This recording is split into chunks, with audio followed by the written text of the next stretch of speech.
Dr. White serves as a Senior Vice President and leads the higher education practice at McAllister and Quinn in Washington, D.C. She provides oversight in the development of external funding strategies for colleges and universities. She assists clients with institutional-wide initiatives such as strategic planning, developing public-private partnerships, internationalizing curriculum, as well as being a registered lobbyist. She has 21 years of experience in higher education, and those experience years are in being either professor or a combination of administrative leadership. She has been a vice president and provost for a university, several dean's positions. She has won many awards, published extensively, and is a great colleague in higher education. It is my honor and my distinct pleasure to bring forward to the stage and introduce to you Dr. Sally White. Give her a warm DU applause. Enjoy the research going on here. I know, isn't it great? Yeah. They asked me to talk a little bit about how I actually came to be a researcher. You heard from Provost Rinker how I'd spent 21 years in universities becoming a researcher. I was at the University of New Hampshire and then Illinois, which were both heavily focused on research. And then the other thing they asked me to talk a little bit about is because it seems like I've gone to the really dark side, because I'm now working in a for-profit company, which means I went all the way from academia and all the lovely values of sharing and education to making money, right? Because that's what we do at for-profit. But it's absolutely true. I still spend all of my day working in the tenets and the art and the science of the research that I learned as a young assistant professor all those years ago. So that's really what the focus of my research is about. So how did I end up being a researcher? Well, I think the one thing that guides all of us, whether you're going to have a career in academia or you're going to have a career in the private sector, is that you get a good mentor.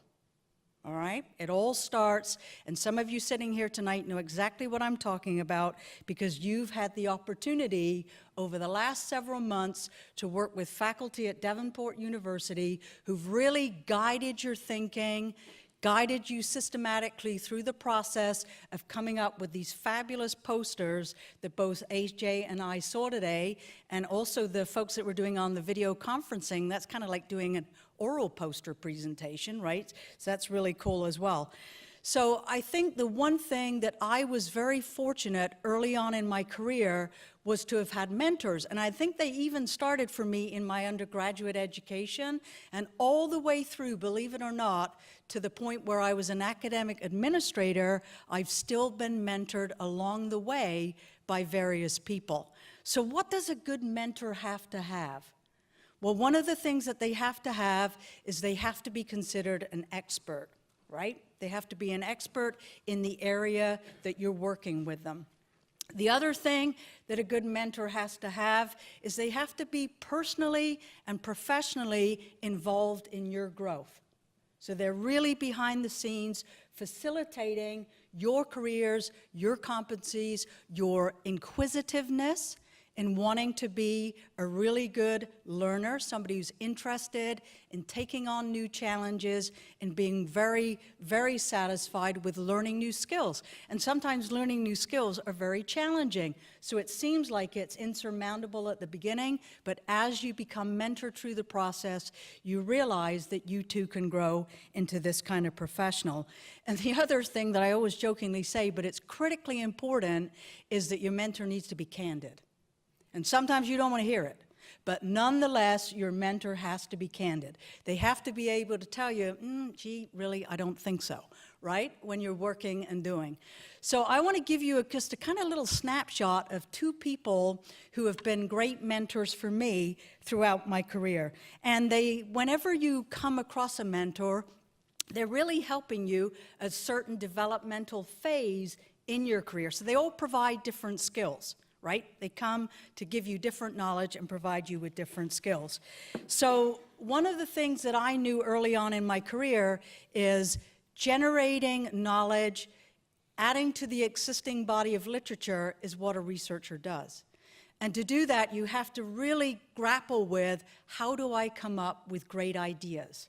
Because as a researcher, you spend your whole life systematically studying and going through the process of generating new ideas and then following them to a natural conclusion.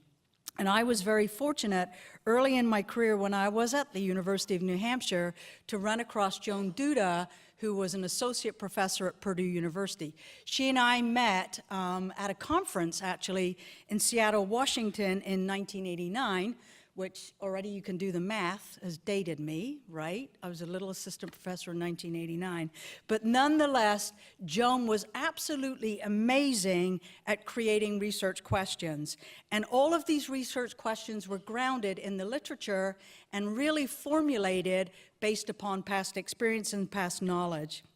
Today, I think she has over 400 refereed publications, which seems impossible to me that you can get that many out.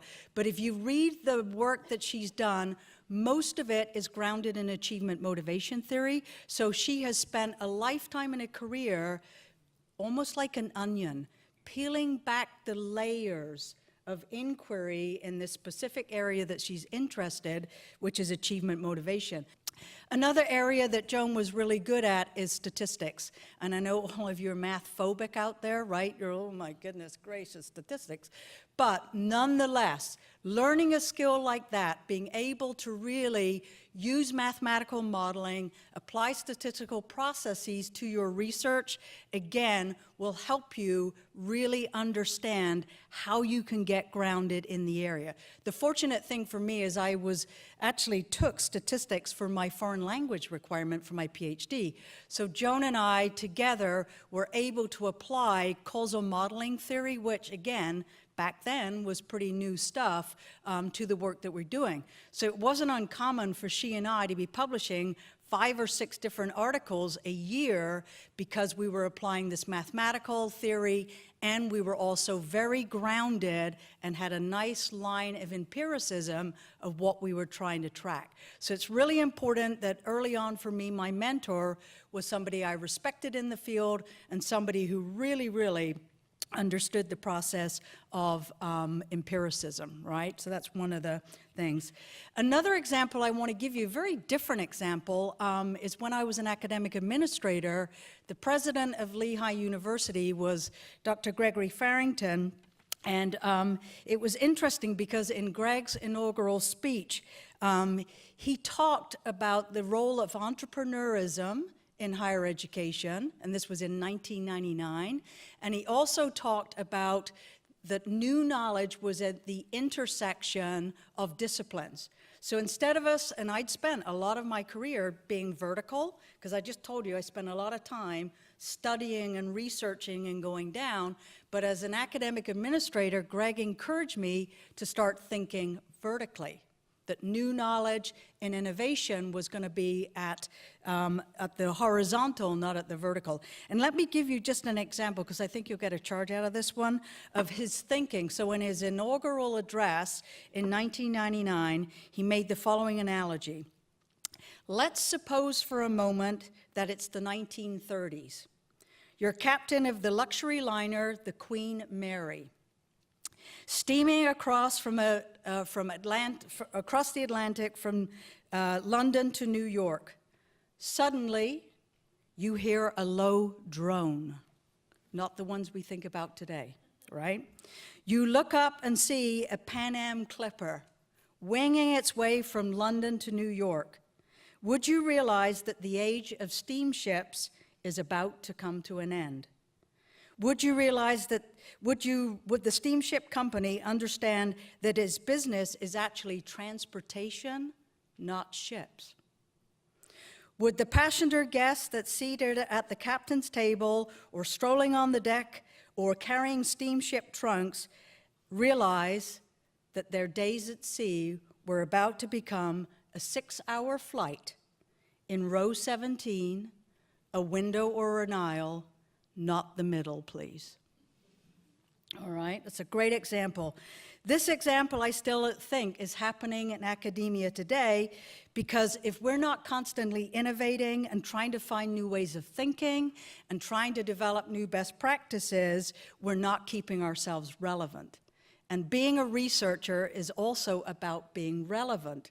And so what was great is that Greg's example from his inaugural speech that I subsequently read, because I didn't go to Lehigh till 2001, actually inspired me to go to the Andrew Mellon Foundation for funding to create an online high school program for students on how to transition from high school to college using online technologies. And what is interesting is, guess what we called the project? Who's paying attention? A Pan Am Clipper. We called it the Clipper Project, right? And we actually, you can actually go and Google it still. It's still online if you want to look at some of the results. It may not sound very innovative now, an online high school transition to college program, but we are talking about 2002, which I hate to say was 15 years ago. But it was 15 years ago. Now we do it all the time in colleges and universities, but at that point it was pretty innovative. So Greg got me thinking about how to be an entrepreneur and how to think differently throughout my academic career.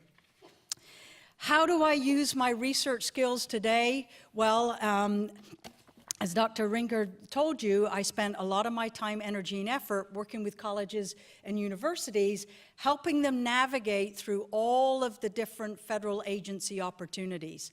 And in particular, at an institution like Davenport University, faculty are very busy doing what they did today, which is helping students in the teaching and learning process develop their skills. So they don't necessarily have a lot of excess time to be able to go out there and find grant competitions that will support you in the form of scholarships, will help them in the form of their research, will allow them to do innovative and creative things with curriculum, and also provide student support services. So at McAllister and Quinn, what we spend our days doing as professionals is really helping colleges and universities with that expertise. So just like a researcher, my colleague here, A.J. Jensen, and I constantly are learning. We spend our whole days learning about what grant opportunities are coming out of agencies.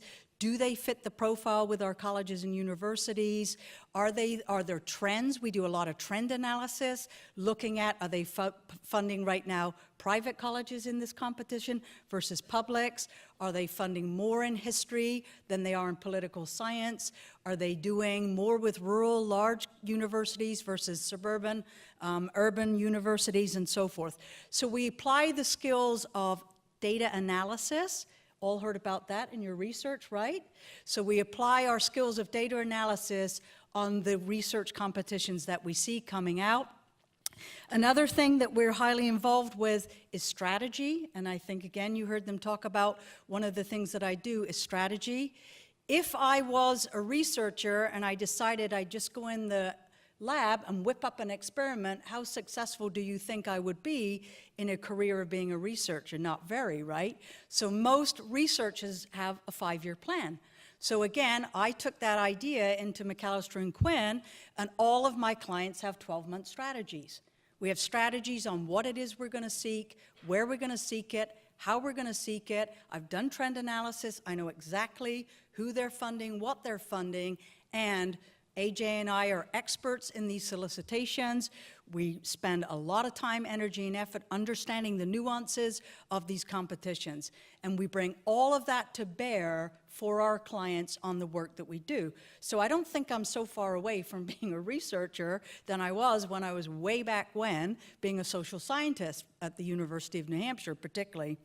And I think the last final thing that is so important to me, and I know it is to my colleagues at McAllister and Quinn, is we still think of ourselves as mentors. All right? I was greatly influenced throughout my career, so my role also is being mentor to my clients.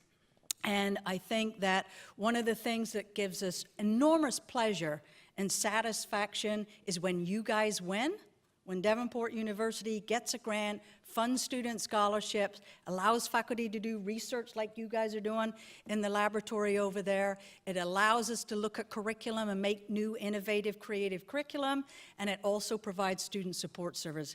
There's nothing more magical for AJ and I when we suddenly get the email saying, we got the win. And so for me, it's almost like a full circle. I was mentored really well. I hope I'm doing a good job mentoring all of my clients across the country, helping them be successful. And I think if you guys take the experience that you had today and keep going with it and see that you can have a career like mine, moving across different domains, professor, academic administrator, and now dark side person, if you want to call me that, right? You can still take all of those research skills that you got today and apply them throughout your career. And I wish every single one of you the very best. Keep it up. It's been great today, and thank you so very much.